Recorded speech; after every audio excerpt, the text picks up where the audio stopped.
Hello, hello. Hello, everyone. Happy Thursday, and welcome to today's 20th episode. Oh my God, I cannot believe that. This is episode 20 of the Mimosa Hotline, and I am so excited to say that today we have a special guest with us. So, as always, let me introduce everyone. We have first Ronnie Bartless, your business strategist. Today's guest, which is Violetta Krok, our #1 super fan and our close friend, and myself, Ashley Rhoda, your brand strategist. And today, this may be our last episode for the year. I'm not sure, but I'm just looking at things, and we do know next week we will not be here with you. So happy holidays to everyone. We want to wish you all the best, to you, your family, your friends, your clients, your businesses, and of course, your pets, aka children.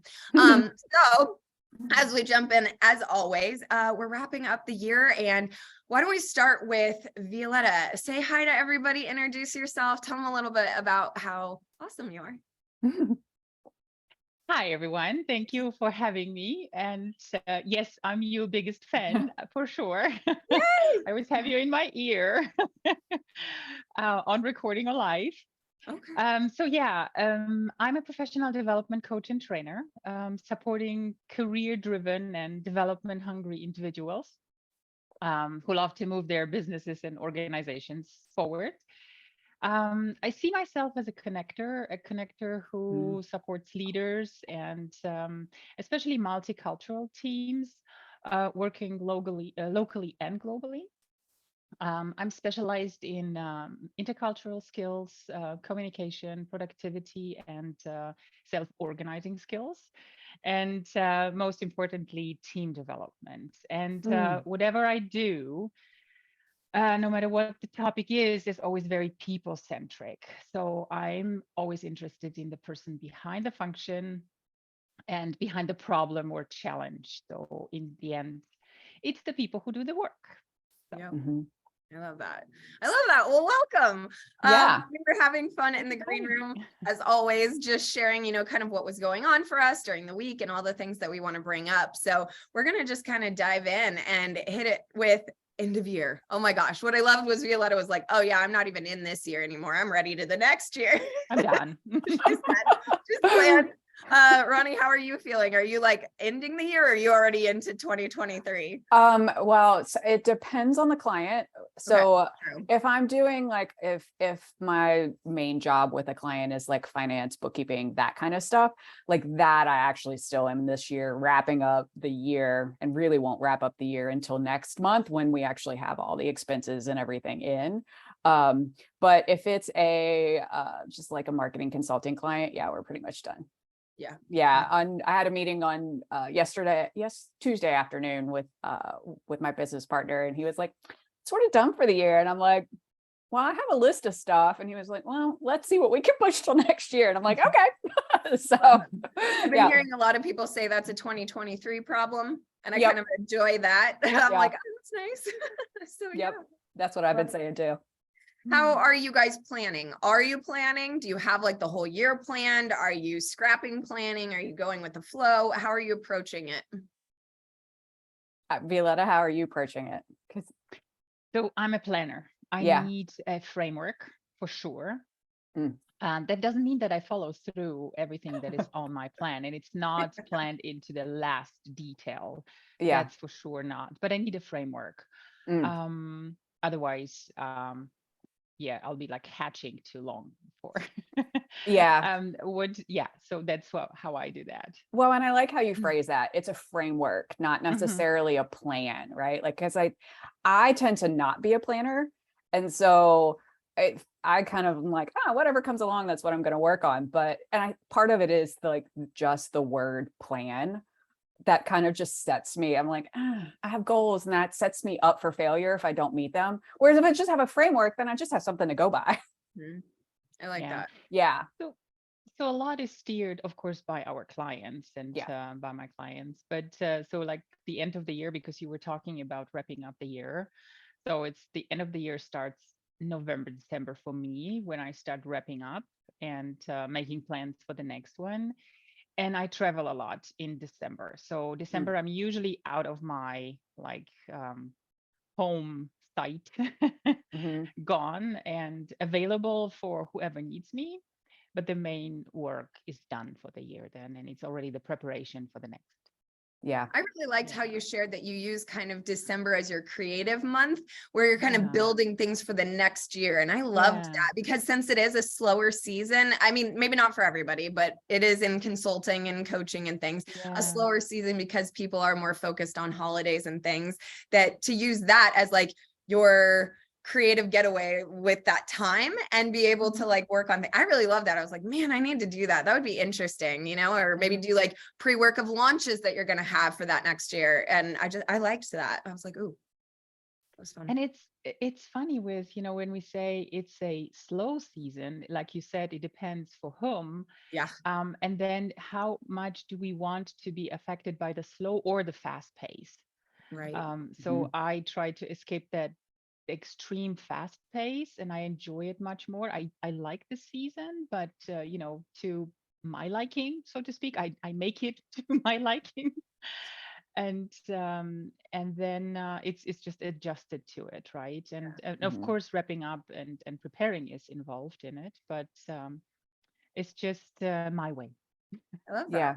But that's so important too, like to find your way, which I think we always talk about on these calls about like, at least it's me usually bitching about some other person's way that I tried to shove myself into, and then I'm all hating about it. And it's just like, you know, the importance, and just hearing that again from a like mind of just being like, find your way, like however you choose to plan, to not plan, or enter 2023, like find your way. Like, how do you want to be? Who do you want to be? What do you want to do? Who do you want to serve? And maybe it is a continuation of what you've been doing. Maybe it's totally new. Yeah. Yeah. And I mean, talking about like different clients, like I have one, I mean, I've talked about him before as a retail client. So like we've been slammed up through yesterday. So, you know, like it's super busy season for them starting, you know, Black Friday. And then yesterday was the last day for guaranteed shipping for Christmas. So like yesterday, like 70 orders came in yesterday because, you know, everybody's trying to get it in so they can get their stuff before Christmas.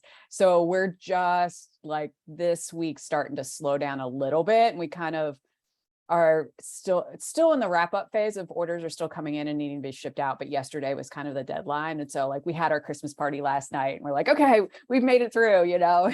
And so that's a busy season, like for a client like that, if you're in retail or e-commerce or anything like that, like this time of the year is like, this is 50% of your revenue for the year.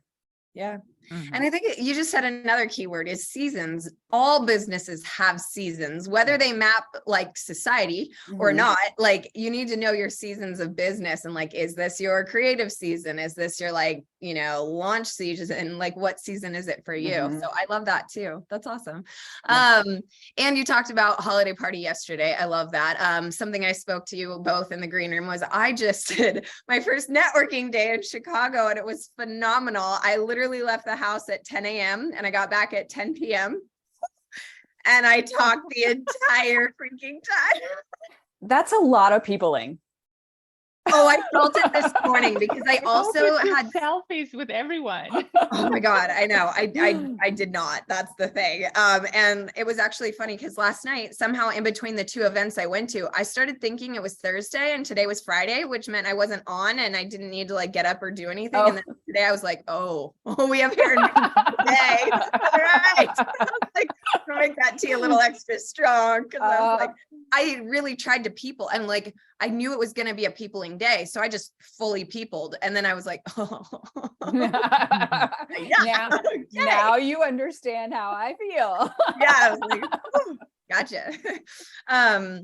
Yeah, but it was amazing. And one of the things that came up, and I feel like I'm in the perfect room to talk about this, was the power of follow-up, handwritten cards, and stationery. And at the event, they were passing out the flyers for new people such as myself about joining, and they had really good like card stock on their flyer, and I complimented them on it. And it wasn't what it said, it was the paper. And they were kind of laughing with me, and they were like, yeah, that matters. And to be in a room full of people that actually consider writing those handwritten cards, it was phenomenal. But I want to share Violetta, you do so much of what we call wow factors in your business, such as your mugs and your journals and your pens and all of that. Do you want to share a little bit about like your approach to just pampering your people and what you think? Yeah, it's funny. You actually pointed this out to me. For me, it was like just this natural approach. I am totally opposing this mass-produced gifting. And to me, it's always, and it doesn't matter if it's in business or private, it always is aligned with the person I want to gift something to, right? So very customized. yes. And now, of course, thank you to you, it's on brand. For those who don't know, she created my brand.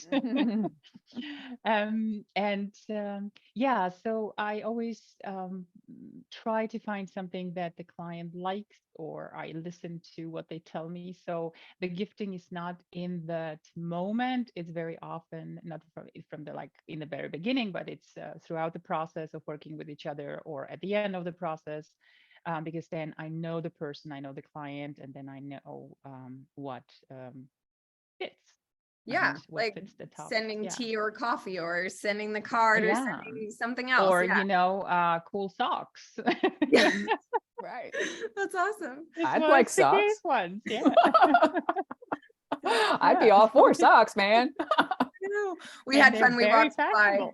Yeah, we walked by Mhm. something called Paper Source. Do you all have that too? It's like a boutique stationery store, and one of the guys that somehow we picked up a stray last night. It was kind of fun. There was a gentleman at the professional women's club, which was kind of funny, and he ended up tagging around with us. And he said he has a law firm, and he talked about the power of stationery too, and he wanted to do customized stationery. I said, if you go to the back desk, because we just walked by it on our way between events. We walked by it. I said, if you go to the back desk, you can actually do that there. And he was like, really? I was like, yeah. And so it was interesting. And I myself, I have something that I hope to share with many of you in this next year.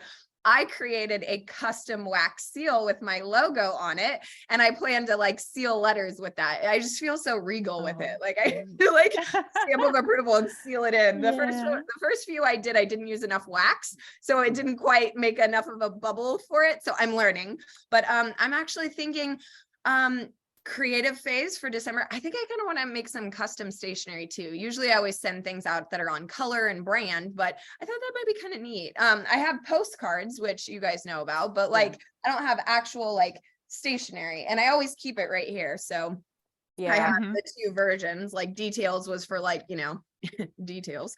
And then the persona that you talk about customizing, I would use her face and then customize a thank you wig or a hey you wig or whatever it was.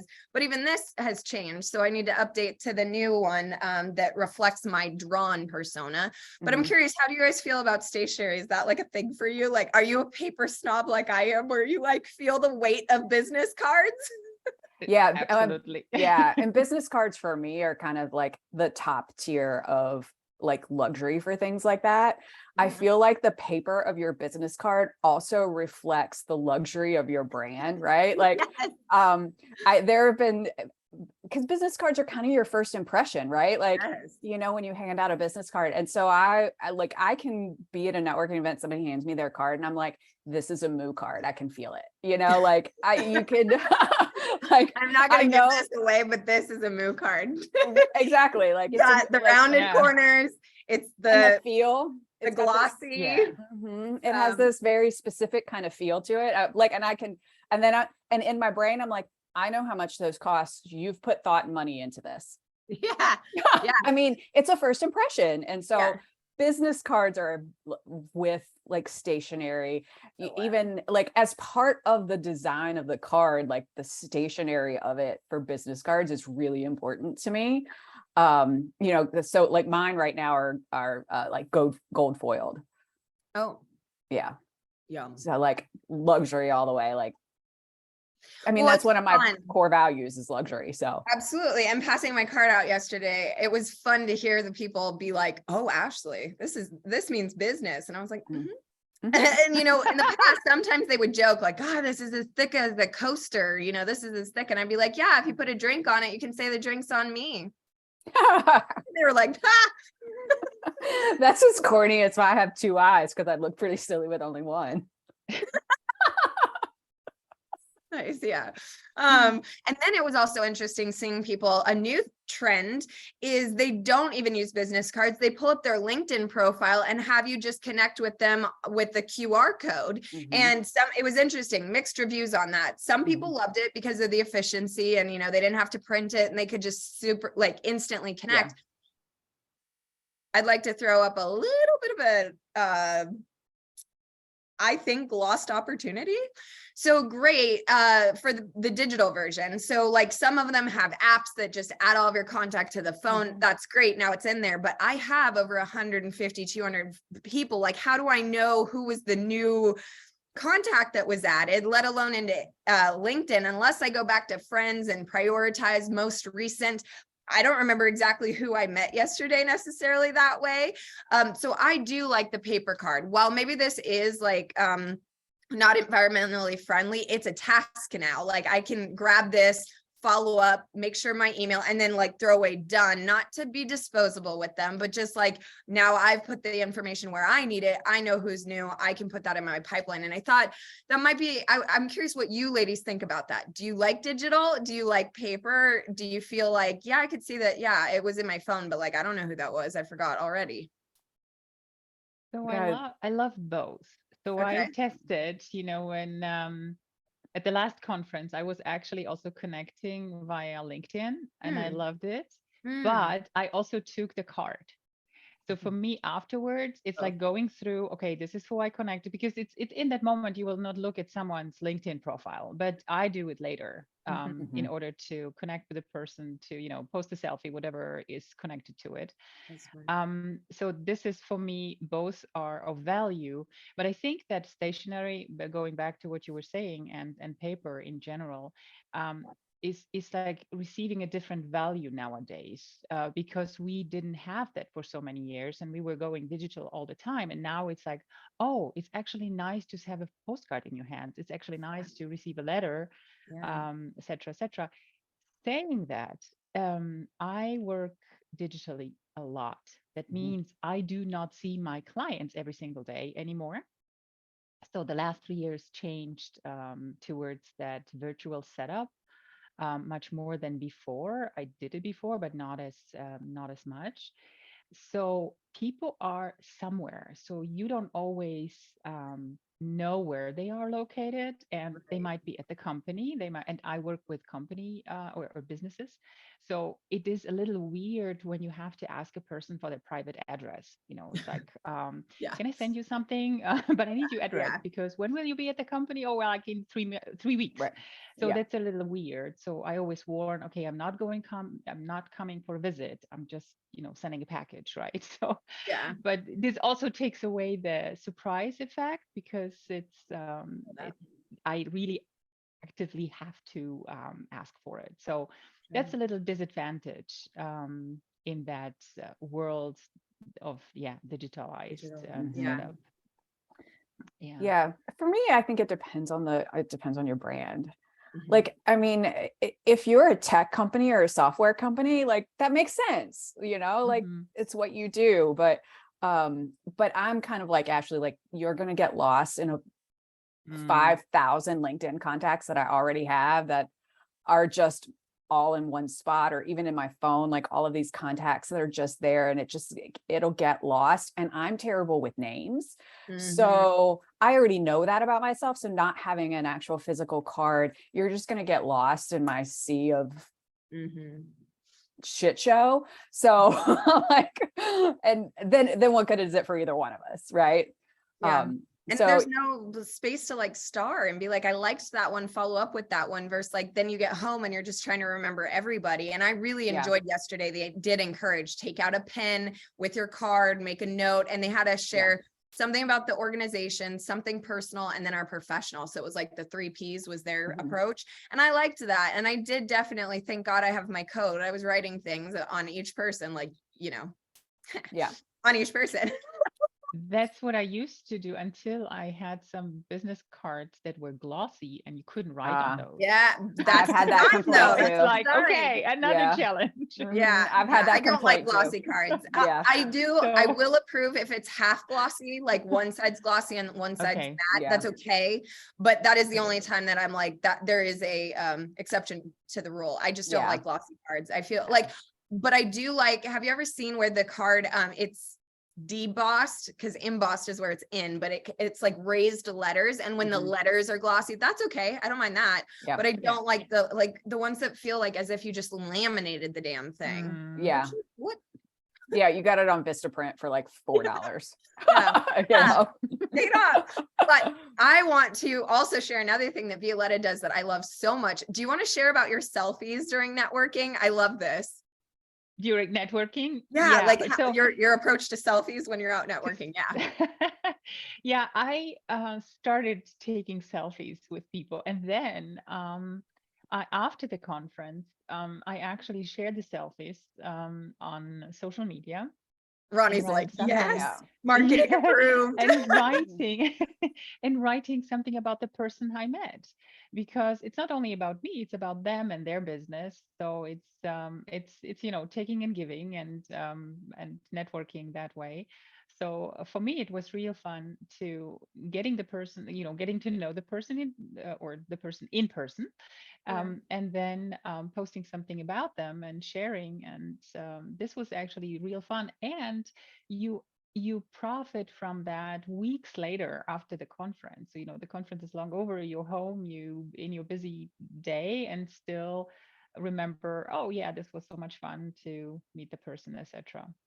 And sometimes you start working with people, right? After that.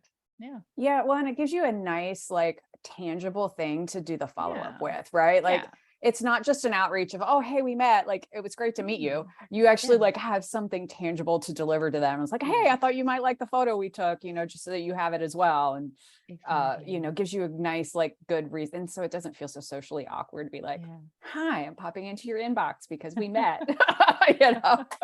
And nobody remembers who right, it was, exactly. Right? This is so that's what I discovered, and I love it. So that's what I do. I love networking. I just yesterday I was just like, you remember when we just said you got to find your way?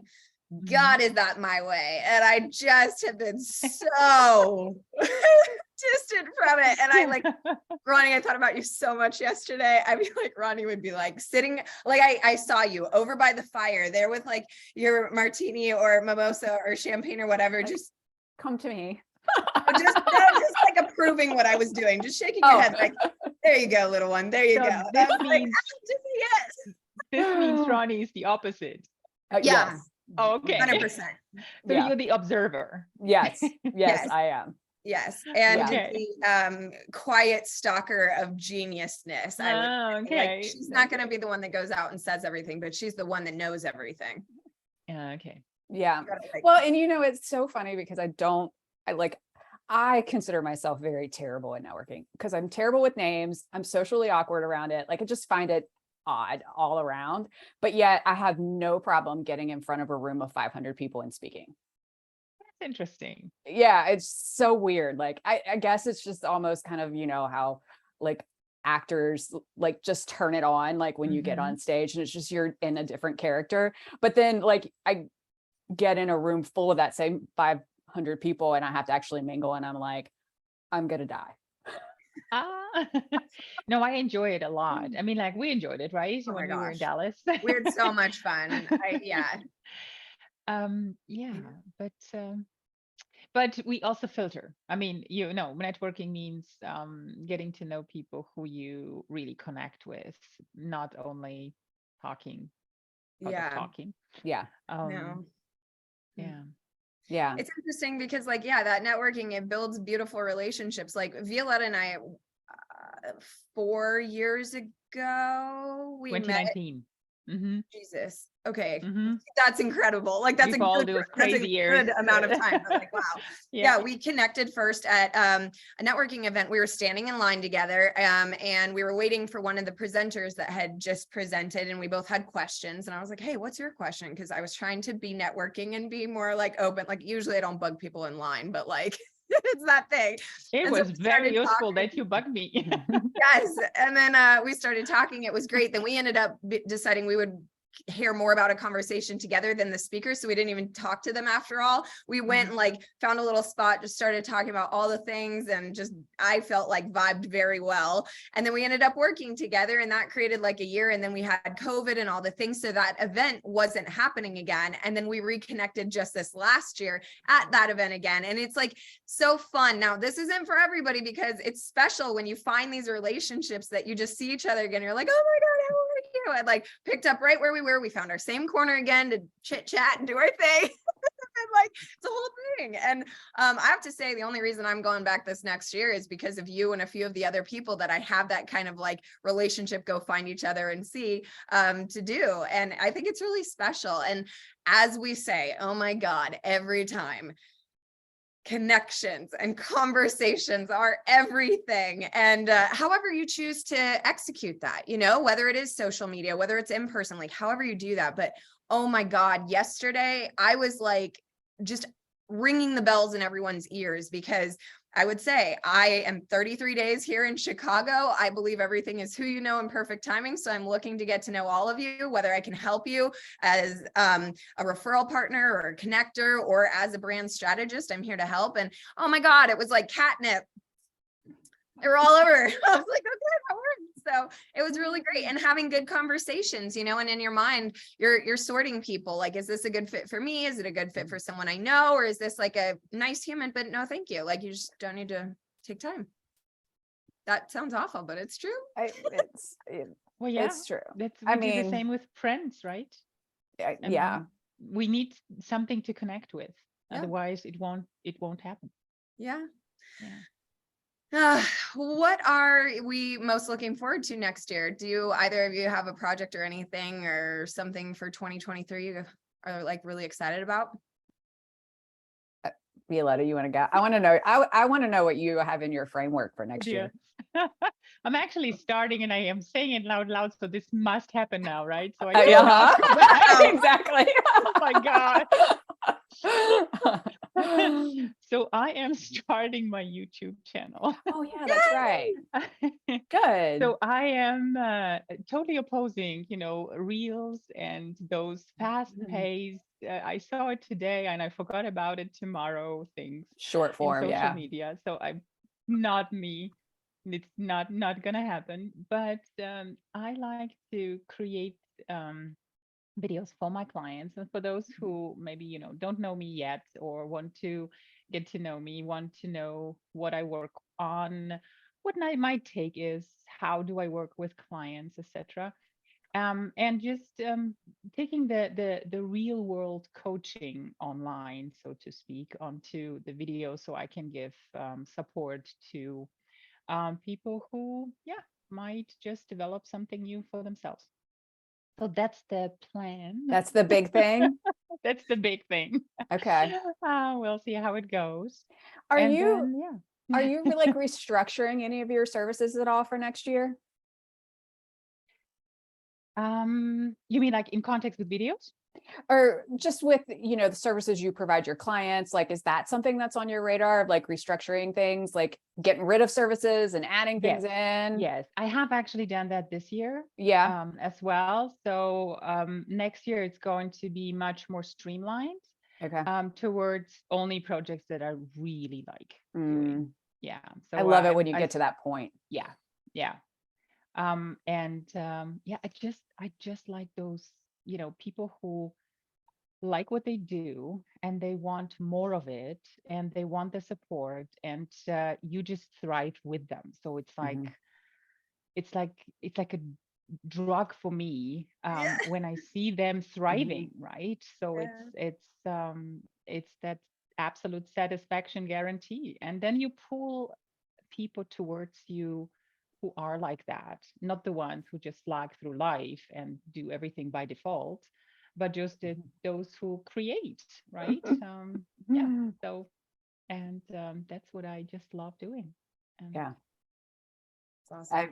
I saw you in your default term and your eyes light up about. Yeah. Yeah. It's fun when we all start talking about that. I had at one of the happy hours we went to last night. I love that I just said multiple happy One. hours. I was not the one. Just getting ready to call you out on that and be like, more than one? Oh yeah, I think I went to 2 and then dinner. Okay, it's not terrible, but okay. Cat's out of the bag, ladies and gentlemen. I was pouring the cocktails of Chicago, and they're all fabulous. My gosh, I know. The last one was really good. I got to figure out what that was. Anyways, what were we talking about? Life by Getting design. rid of things we don't want next year. Yes. Y'all just got me. I don't know. Now I'm all self-conscious that I was bar hopping. Go away. Okay, the third I love it. networking event you went to yesterday. I remember which one it was too. What were we talking about there? I don't know. I'm sorry. By default, keyword by default. Life, yeah. No? Default design. Your philosophy about that? If we were in one room, not digital room, I would say go out and come back. It will, the thought will. Yeah, we'll keep moving on. It'll come back in like 30 seconds. I definitely lost that one. Yeah. Well, and speaking about what about you, Ronnie? Yeah, things that kind of we're planning for next year. So my business partner and I talked on Tuesday, and we've got a lot of stuff we're wrapping up, and we do a lot of training for ISO standards, which is in manufacturing and things like that, and that's kind of been our big revenue stream this past year, is actual like trainings. And we're starting to see the trend of over COVID and during the pandemic, everything was online. Like it had to be. All this training kind of went online and DIY, and you build those products. And from a business strategy perspective, it's more evergreen. So there's no such thing as completely passive income, but it is more passive because you're not like having to do it all the time. Mm-hmm. And then the fourth quarter this year, like everybody's like, I want an in-person training, because I think we're just starving for attention and being around people. Yeah. So we had a ton of training this fourth quarter, and we're kind of wrapping that up and then talking about like, how does that look for next year, and how do we get into getting people more remote so that we can have more passive income and products in that way. And then we started talking about a potential company that we were looking at maybe investing in.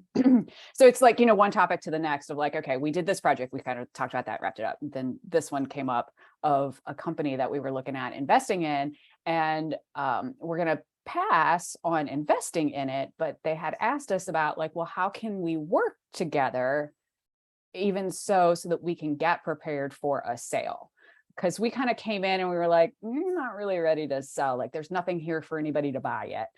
And so we had to talk about like, what are we going to offer them in that case? And then it kind of went into, okay, well, now we've just created a new consulting service, around this one question they had of how can we work together for next year of, okay, well, it's a 80-hour project of a gap assessment. You go and you kind of like do the strategic planning of it, and then you turn it into a retainer to kind of like fill all those gaps and re-get everything kind of organized in the company. And so we got done with it, and I was like, I know that we want to create products and more passive income, but this kind of consulting work is what excites me. Like that, I know it's not as scalable, but that's the stuff that really like gets me excited, because I feel like it challenges my brain in different ways. Whereas like digital products, you just throw up a product and your job is just to sell it at that point, which just isn't exciting for me. So I got really excited about consulting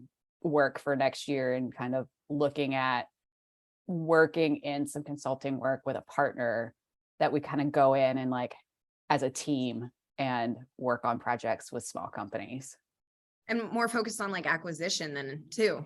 Well, I think the selling point of this service is going to be companies that are looking to make a change of some sort. They're either looking to break the plateau of scaling and or figuring out their exit plan. So not necessarily acquisition for us, but the work we do is preparing them for an acquisition that then you can now go back and go, hey, we worked on this project. It has increased our revenue by 10 times. Now we're worth that much more. And you have a better exit strategy because we've worked on the business to make it more scalable. Yeah. So some of them could be that we go in and work for equity too, and then we end up taking over, but that'll be a per case basis on if it's a company we want. But as just a project base, it's okay, well, how can we get them to scalability and, lean expenses, higher revenue, scale them. And then now that company looks more attractive to an investor or buyer. I love that. And I remembered. See, I knew you would. Yeah, so we were just talking about, that the consulting really lights you up, and Violetta loves that ambitious client that she can help them get to their next level, and they don't have to feel like the lonely leaders, for lack of better terms. And I was thinking that's what we were talking about at the third happy hour. Was that one of the people there asked us just curious, just common chat, if you were to start a business tomorrow, a new one, what would you do? And the other woman and I, shout out Debbie and I were sitting there, and we both were like, mine, the one I'm currently in. And it was such a good moment because I think it woke him up, but also all of us, that we are in the right line of work. We are doing what we love. And if you give us an opportunity to start fresh, we would be doing this. And I thought, that moment where both of you just lit up talking about your passions, I have that too with mine. And I think it shocked him. And I've had this a few times in life where people would be like, if you were to have, if money wasn't a thing, or if you were to burn it all down and start fresh, what would you be doing? And it's exciting when my answer is always the same, and we were talking about taking brands to tattoo worthy, because, mine tattooed. And I said, if you're not there, then maybe you should be doing a little bit more work of refinement to get closer to your joy and passion. And it actually helped another woman there she's considering she's got two businesses and potentially closing down one, or at least putting that to the back burner and having it more of a delegated and bringing someone else in on it. And she's been looking for closure, and she wasn't sure. And she almost thought about an element of her logo she would get tattooed as kind of closure. And I was like, I'm not saying that you need a tattoo to have this happen, but it's interesting to see, how passionate we are about what we do. And that this is not a job. Yeah. And we are constantly, don't forget, we are constantly shaping it. So it's not that standard. We are not standardizing. And this is what makes us different. This is why I'm drawn to you and your conversations, because you don't do it like the gurus say. You do it, we all do it our way, right? And it's I pick and choose the advice, but I do it my way anyway, and when I am successful with it, good for me, right? And this is what makes it exciting, because we shape it the way we want it, and we serve our clients, and that's the most important thing. Yeah. And then you can tell you're in the right business. Yeah. Well, and those gurus are and those gurus are there for a purpose, right? They're there to show you all of the different ways so that we then can shape and form our own way of how things work for us. I know that I get on my soapbox about all of these gurus and they're one size fits all strategies that drive me crazy, but the purpose of that is for you to find those skills and tactics and then shape them into your own. And I think that's where people fall off. That's true. They get these formulas from these gurus and think that that's the end all be all, when in actuality they just need to take the pieces that work for them and figure out their own. But we're not sold that. We're sold, here's my system, it's going to work for you, implement it, just like I said. And I'm curious, ladies, when did you feel like you finally had discernment to know what was right for you and what wasn't?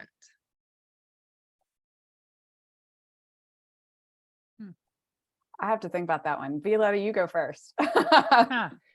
I think it depends on the phase of the business. There was always a moment of something that was right for that moment, but it might have changed. So throughout the years, you say, okay, it was good at that moment. I was thriving. I loved it, but it's enough now. It became too much of the same.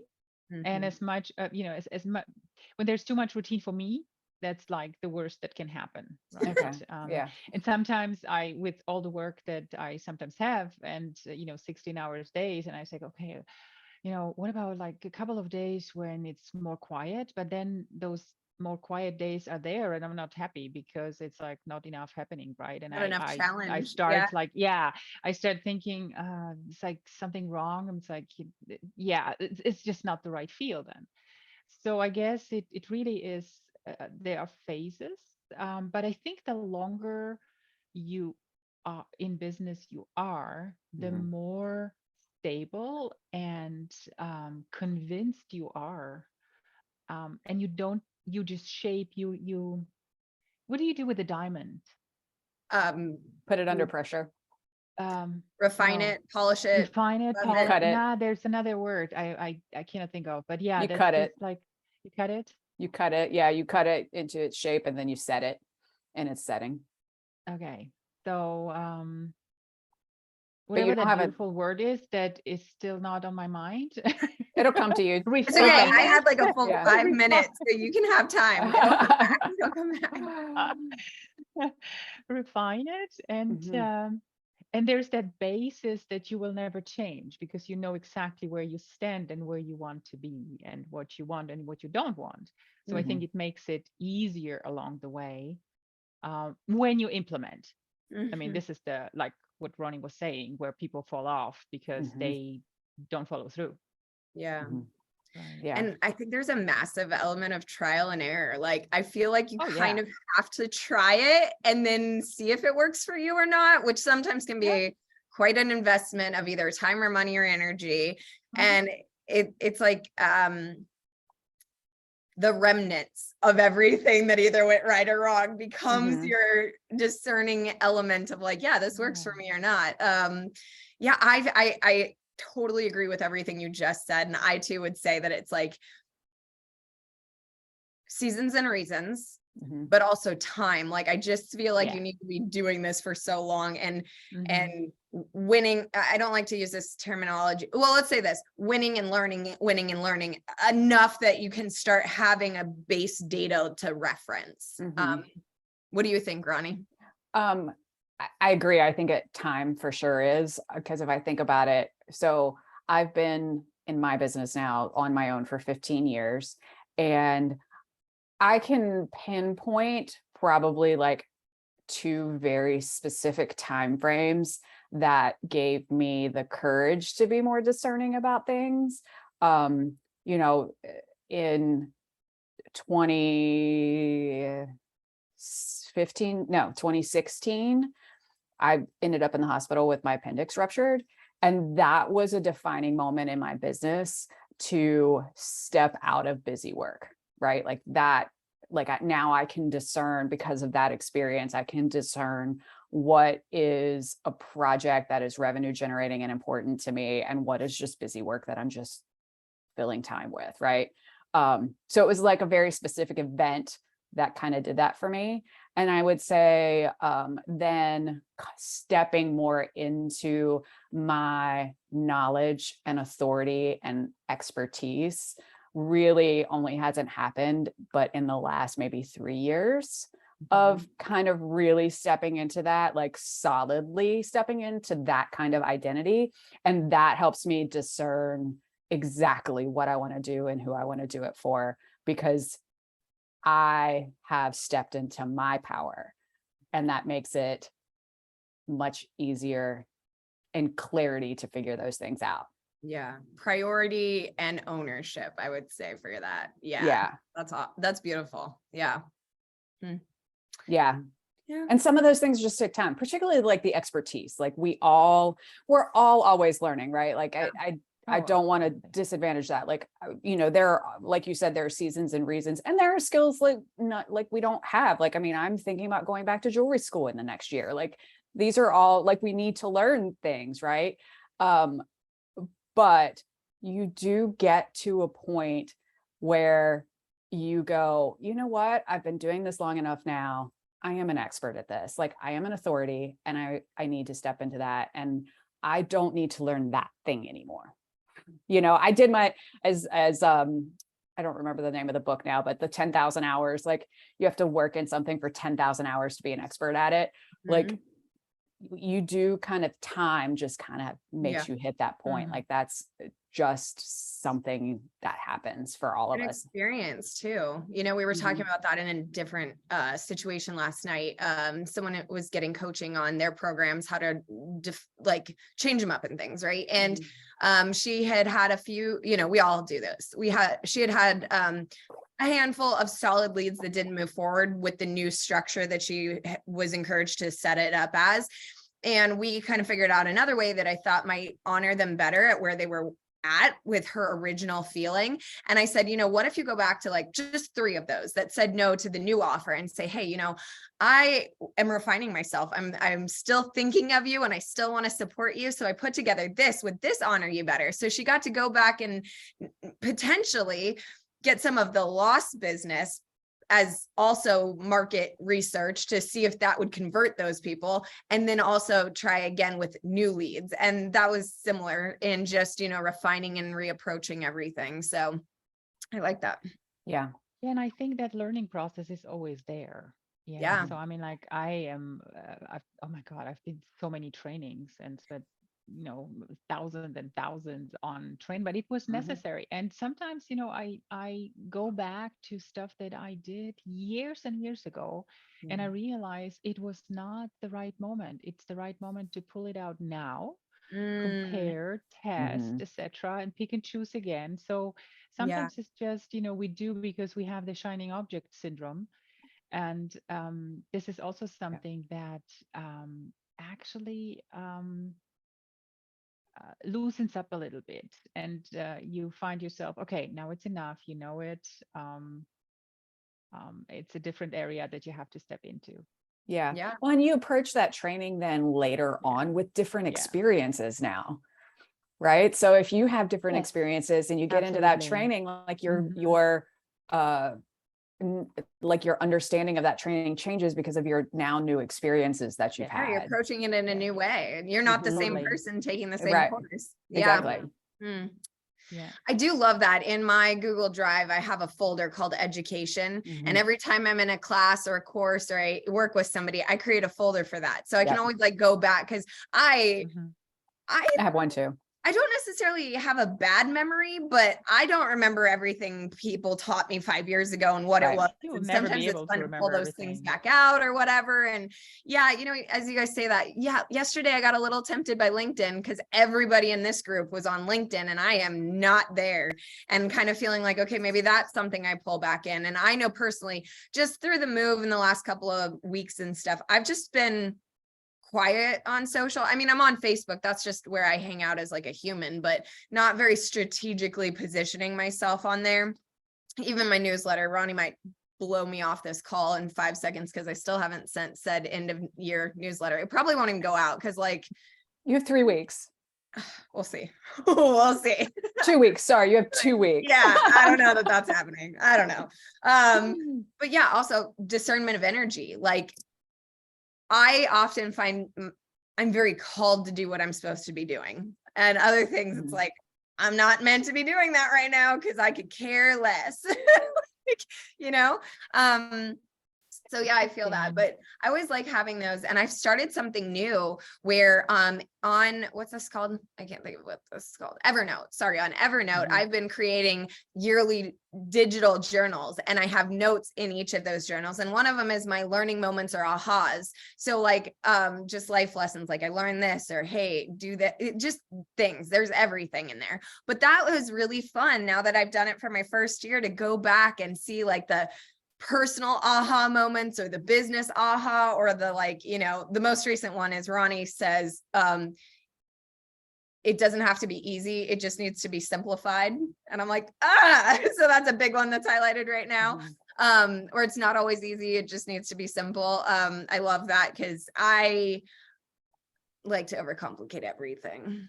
Well, easy has a connotation to the word itself, right? Like when you think of easy, the opposite of it is lazy, right? So when you're like, oh, or like when you say it can be this easy, you're thinking it can be lazy too. That's not what that means. It just needs to be simple. Yeah. So it's just putting a different word in it, like, because words have meaning, like words have strong meanings and feelings behind them. Like, and easy, I think, is one of those words that, while it seems like such a simple word and it shouldn't, in the business world, it does. Yeah. Because we're trained to hustle.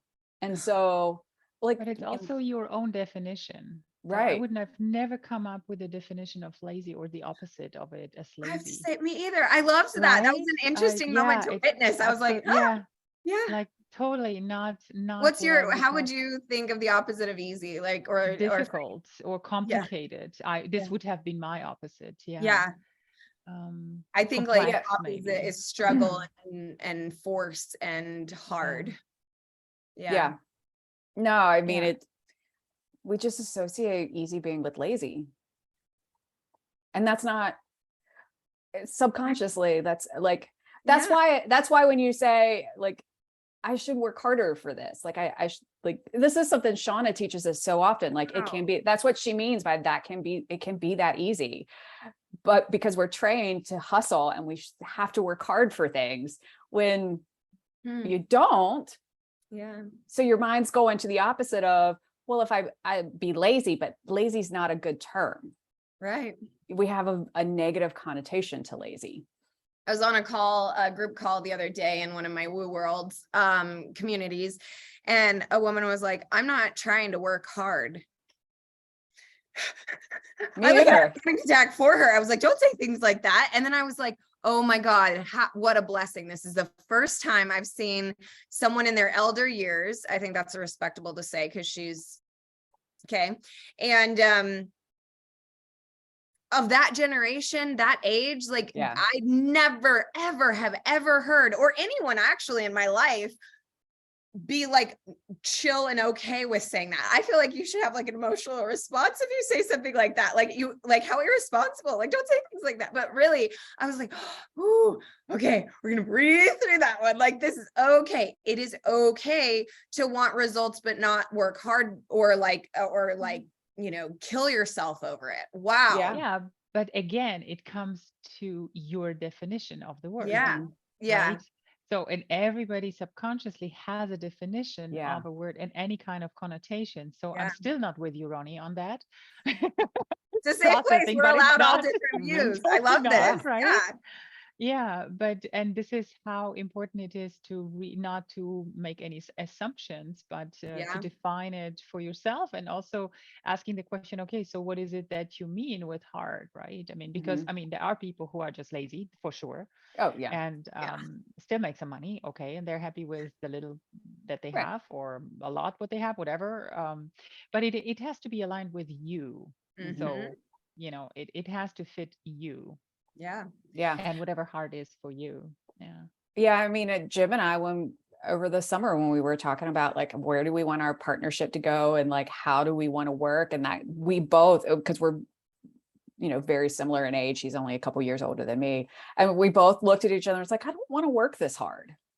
Like, I want to make a lot of money. I want to make fuck you money, but I don't want to work this hard for it. Like it's, I think so it's, so at that point it's a, how can we make it easier to really make our strategy really refined and work in the ways that we want it to, and make the strategy be the one doing the hard work, not us. Not us. I like that. Right. That I like.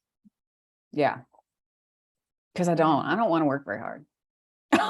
And I think it depends on the perspective as well. So when you for example change the perspective and say, okay, I want more time. I want more time for freedom, right? Exactly. Freedom is freedom. For me, my biggest value is freedom.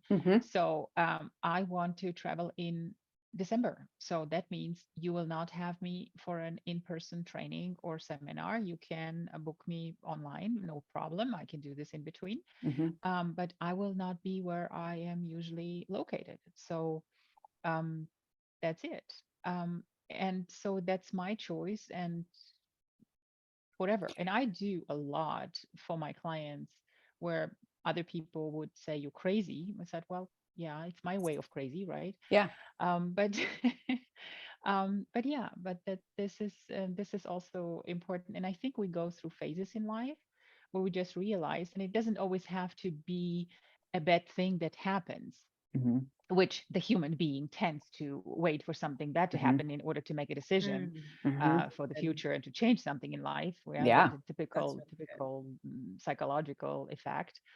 But you can also do it from that, perspective of, hey, life is good. It's like, I want to continue this, right? I don't want to, work 16 hours a day every day. So what do I change about it? So yeah. So again, it's a perspective. Yeah. Danielle Laporte has like her whole business is kind of built around like your core desired feelings. And so like her program kind of like walks you through figuring out what are your core desired feelings. And freedom generally is one for a lot of entrepreneurs. Like freedom a lot of times is a core desired feeling for us. That's why we become entrepreneurs, right? Like, because now we can figure out how to make our own freedom as to whatever that might mean for us, whether it's freedom of time or freedom of financial money, like whatever that definition. But a lot of entrepreneurs have that core desired feeling of freedom. And I think it's a little bit now you triggered one thought for me when I work with women who are mothers. They tend to lose their own and their life. They lose themselves in being identity. A mom. Totally, right? And they realize years later, and it's like the search for who am I? And this is the same thing. If you run a business, that doesn't mean that you have to lose the person on the way. Right. So with women, yes, you can have your career, you can be a mom, you can be a grandma, you can be whoever you want to be, but you have to choose. And it is also your choice if you choose not to have any of this, right? And lose your identity. It's sad that many don't realize that. Yeah. I mean, I always say this too, for a lot of people. I'm like, when you wake up in the morning, you choose to be happy or not. Yeah, that's true. And you have to also have that impulse or your inner impulse. Sometimes you have to fight for it. Yeah, you have to fight for it. Yeah. The dream was. Yeah, no, yeah. There's some days you have to fight for it, for sure. Yeah, that one. Ooh, I think I have some strong feels about that. I think okay, so here's my contribution to this. I don't feel you choose to wake up happy or not. I think you choose the circumstances you're in that result in your feelings. So like if you choose to stay in that bad relationship, I guarantee you're going to wake up every day not happy. But I think when we start choosing the source of our emotions and feelings, then you have control over it. Sure. But I don't think you can wake up in an abusive relationship and be like, today I'm going to be happy about this. And I know that's not what you were saying. I want to be very clear. No, yeah. I know, but that is a fun trigger for me because I just chose my emotions. I just chose to be happy and live in joy and live in bliss. And I definitely had days I woke up and it was not in my control to control how I felt that day. Yeah. But you knew you wanted to feel happy. So you made decisions that move you towards that, or can make decisions. Now, let me be honest. Some days, yes, some days, no. No, yeah. I can be honest. There are some days that I was like, this is it. This is all you get. Like, this is it. And you can go through the day and wake up next morning and all is better. Yeah. Every day's different. Yeah, it's wild. So yeah, I like that too. Yeah. Ooh, I love when we talk. I love when we hit these like nerve topics. This is so good. So yeah, on this something, right? Yeah. Oh man. Yeah. I was like, ding. I was like, yeah, like, on this topic of joy and passion and pain and all the fun stuff, since we were talking about like how much we have so much joy for our businesses, what are good either connections or clients for you guys in the next year as we wrap up here? Like, let's just put it out there. Let's record it, manifest it, put it out there. Like, Violetta, it sounds like your dream clientele, at least. I'm not sure. Like on the personal side, maybe not the corporate side, but is that ambitious person looking to choose their feelings, let's say, and choose better for themselves. What are you looking for? What they want, right? Self-defined, not what someone else wants for them. Exactly. Yeah, I love that. Definitely self-defined. And it's like, I always say, you know, my line is I do it my way. So I want them to do it their way. And I love that part. When we talk about individuals, yes, but I also, you know, I love working with leaders. And so I want to support more leaders and their teams. And that's a big goal for next year. I love this part. I can literally see you guys glowing when you talk about this. It's so cool. I love this so much. Ronnie, how about you? What's a good client connection or that you want to manifest more of? So I think next year I want to work with companies that, I love working with entrepreneurs, don't get me wrong, but I want to work with entrepreneurs that actually have teams, like they're past the solopreneur part of their business.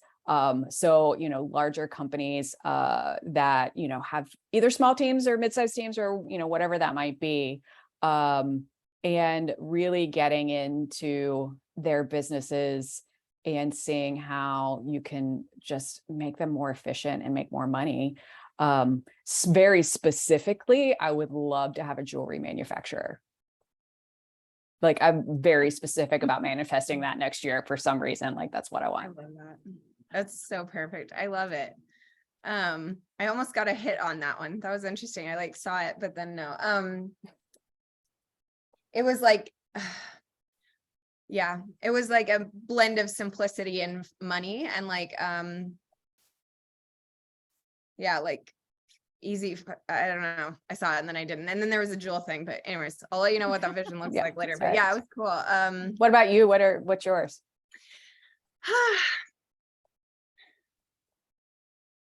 You know, it's interesting because Violetta was speaking on it very, very succinctly, which I love so much, is I want to work with identity-led or confused businesses who value branding and see that humanizing a company can build an empire and reputation for themselves. I want to work with people, I think in the rebrand phase that, you know, big branding, understand the power of it, but really see at the core, there's an identity shift that's happening, and help them have, you know, creative assets to express who they are and live in the world fully supported. You know, I love our work, Violetta. Every time we reconnect, it's a new project or something that I loved building the brand originally. That was amazing. But now seeing that we're implementing it in new ways and on different projects and it's just flourishing. And I feel like we always have what we need for the next version of you. Boom. I love that. I just love it. And I'm like, take over the world. I'm here for it. Let's create it. Like, what do you need? What do we have? Like, I love that. I'm telling you, the second brand book. I know. Yeah, this is funny. So Violetta actually came up with this concept. So in my business, I give my clients a brand binder that just, it's like, she likes to call it the baby book. I shouldn't even say this. Violetta, explain what you want out of it. I shouldn't be the one saying this. Violetta, tell them about what you have. Tell about your first one. Okay, so the first one is this, it's just a way to organize the business and brand. I don't mean to demote it that much, but it's the identity, it's the messaging, it's the marketing, it's the process, it's all the things that kind of go into the standardized creative elements of the business. And so we organize that. And I don't know. Am I explaining it okay? Like, is that, I don't know. Yeah. Okay. And I think, for me, it was something new because I didn't have that. I had little chunks, but I didn't have the whole package, right? Mhm. And now it is so much easier for me because when I start working with new people, like let's say on that creation of the YouTube channel and all the little parts that are behind the scene that nobody sees, but I have to deliver, right? So the person who helps me is asking for 1, 2, 3, 4, and I have to deliver. So I can just, go into my files and say, okay, upload 1, 1, 2, 3, and I'm done. So it is so much easier for me now. And also having the understanding what brand really is, what's behind that, and how you live it. Right. So I was laughing the other day because I did my Christmas decoration. I took a photo and sent it to a friend of mine. And she goes like, oh, that fits your website. And I had to laugh because I said, yeah, that's my life on brand. Yeah. And every time when we get together with Ashley talking about further projects, I always say, we created that basis and now it's defining more and more. And so that means I need her creativity because people I have worked with seem to be hitting their limits and I am outgrowing them. So then she has to step in because I said, hey, I need the Ashley thing again in order to push it. So this is going to be definitely the second brand book. Yeah. And we were kind of talking about like baby books, how you have like the baby book and then the childhood and then maybe a scrapbook for school years or something. Yep. And one of the things that I encourage, and something new, actually, I will just announce this because we now have it outlined, is offering to help people establish, maybe if you already have a brand, fine, but establish this organization of their brand binder. And, that's one base package for people. But even Violetta, I want you to know this is now available. You know how throughout the year I'm constantly refining and just tweaking the master that I have, that like base template for everything. Well, then after so many projects, this was better put there, that was there, and then offering to sell those templates to you guys for that next year so that you could have like the most updated version, let's say, but also be able to put in who you are in that year. Because one thing that's nice is having prior years, is that you can look back and be like, okay, that's when I didn't know all of the shoulds and I was me. Like, what did I say then that maybe you want to bring back now, or you realize you're off track or have gone down a side hustle of something that wasn't pure in you. But then it's also good because we do change, we evolve, like she just said. And like now I'm coming in at this level. So it's kind of nice to have that core organizational system that we use, but blank. So you can either, carry forward things that you still want, but add in maybe some new things, but not lose it all. And so we do this both physically and digitally. So physically, we print out the brand binders and you're just kind of working on it. Some people like that pen to paper feel. Other people, we have it digitally and we clone it every year and we do that. So that is something new. I should, share that with you. But we're having the either set up for businesses in general to have that organization, because that's the big thing. Like that's what I'm coming up with this potential new client. So I don't want to claim them yet. Actually, I secretly do. They are an IT blended to marketing company and shoemaker without shoes. They have all the little one-offs, but nothing's together. And their team is growing very quickly. I think they're at like probably 15 now, I'd say. And everybody's working with kind of parts, but nothing's together. And just having it in a playbook that just everybody reference, everybody work from the same point, same direction. It keeps everybody growing in the same direction. So that was redundant. But I'm eager for that. And like what they're doing, they're building out new websites and new platforms and new products, yet they have every time they're rewriting their bio. So it's a little bit different. There's not that consistency, cohesion, and charisma where we just go to the messaging section and we choose short, medium, or long bio. What is appropriate for this moment? Then when you do speaking, we've got the speaker packet, like, hey, like here it is, just fire it off. And I worry about efficiency in a lot of smaller businesses, entrepreneurs, those kind of things where they're rewriting it every time they get a new opportunity. Yeah. A swipe file. But it is also so short-lived in a way. It's like we get used to what we have, and then I was just writing up the content for a couple of the videos, and I was like, yeah, it's not the way I would say it today. It's like, and then I catch myself, and I was like, no, don't even think about starting, rewriting everything. But certain things will be a little different because they're adjusted again to the clients I work with and I want to work with, and like Ronnie and I were just talking about that with my website. There's ways that I'm saying things now, and she's like, okay, let's first get the simple stuff first, and which I love. I need you so bad because I'm like, let's do it all. I'm just like, no, here. But yeah, those brand binders. And I wish it was like complicated. It quite literally is a 3-ring binder, but it's so invaluable. You need to reference yourself, your core. And I talked about this. I think we've spoken about this too.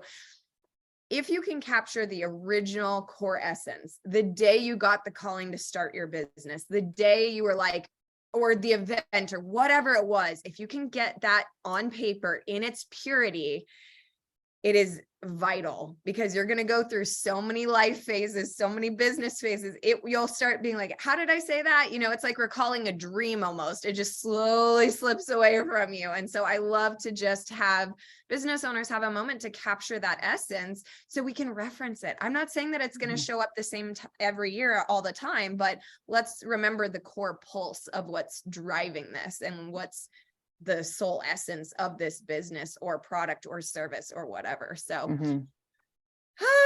I love it. It's so fun. Yeah. We'll have to get a second baby book. I can see the excitement. I know. I feel like we need to get you a second baby book. That's one thing. Okay, talking about this is so side tangent and probably irrelevant, but talking about business cards, I would really love to find custom, which I already started to, but custom 3-ring binders so that I could send that to the clients. Like I do that already, but I just buy like kind of what I can find. But like I found this one that it's actually a 3-ring binder that fits into a sleeve and it looks almost like a box book thing. Well, and I kind of like that. You create it and order with whatever order. Yeah, the only problem makers. is like I can't. So here's the good and bad problem. I would have to order a lot of them like bulk orders. So either I brand it based on iconic details and they're all black and gold, which doesn't fit everybody. And what I find better is like when I go into offices and I see their brand binder, it's so their brand. Like yours would probably be like a red year, a purple year, a red year, a purple year, something, or both, or with the stripe. That I can do one-offs through like other printing sources.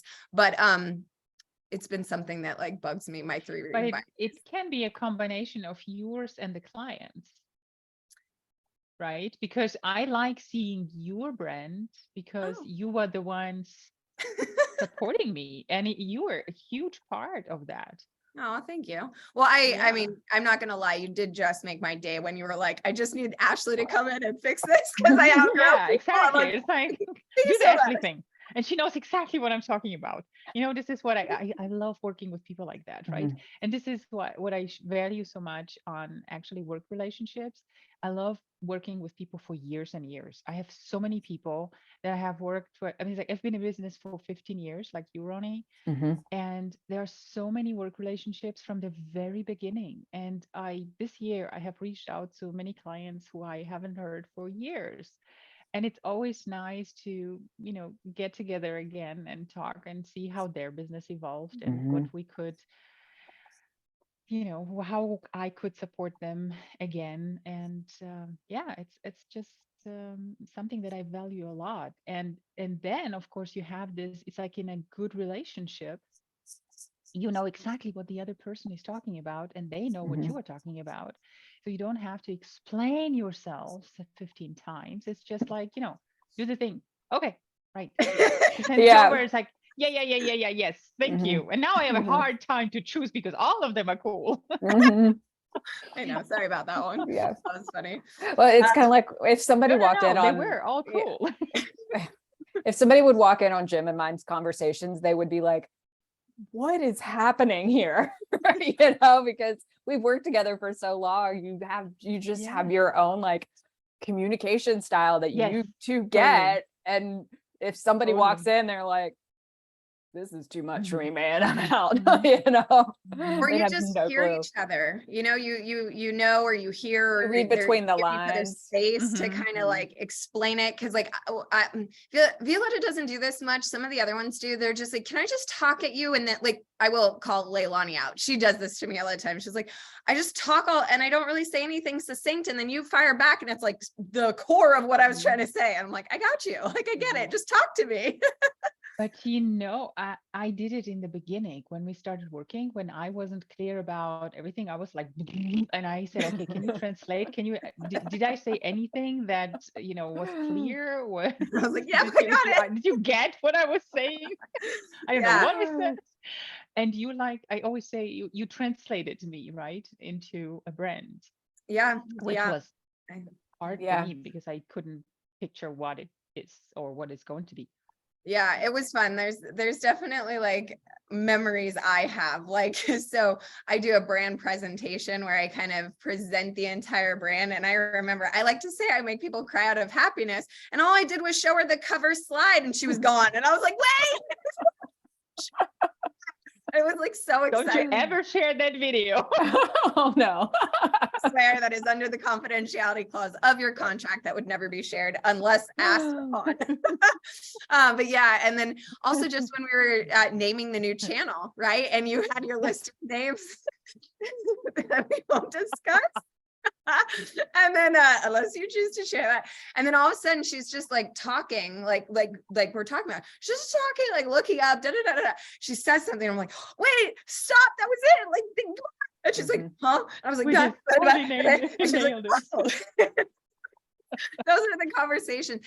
And also, let's preface why our people need us. You have to have an outside perspective. You cannot do any of our work alone. We need other people to do what we do for us. Like, you know, we all know I had Michael for a year helping me find my identity again. And I have Ronnie marketing and vice versa. We all have us helping us do what we do. And so that's why it's vital to have, you know, your people. Yeah. And your support. Yeah. I can always tell Jim and I have been working together for so long. He used to always say to me, you always start with no. And then I have to like convince you into something. And so now I know that he's thinking that in the back of his head. So every time he starts like a new idea, he's like mile a minute because he's trying to sell me on it because he knows I'm going to start with no, because we know how each other communicate. I think I do that too. I definitely talk. Do you say it less now after you know that he expects the no? So I am very, now that I know he knows that, I am very cautious about how I say no. Okay. I always, good lesson. I always am like, okay, we have a starting point. We need to workshop it. You know, like, awesome. Sell me on this now. Like, those are my terms now of like straight out. Because I used to be like, yeah, no, we're not doing that. Okay. So now I like refine my no to be like, tell me more. Yeah. And so that's good. We figured it out. It took a little while, but we figured it out. I love it.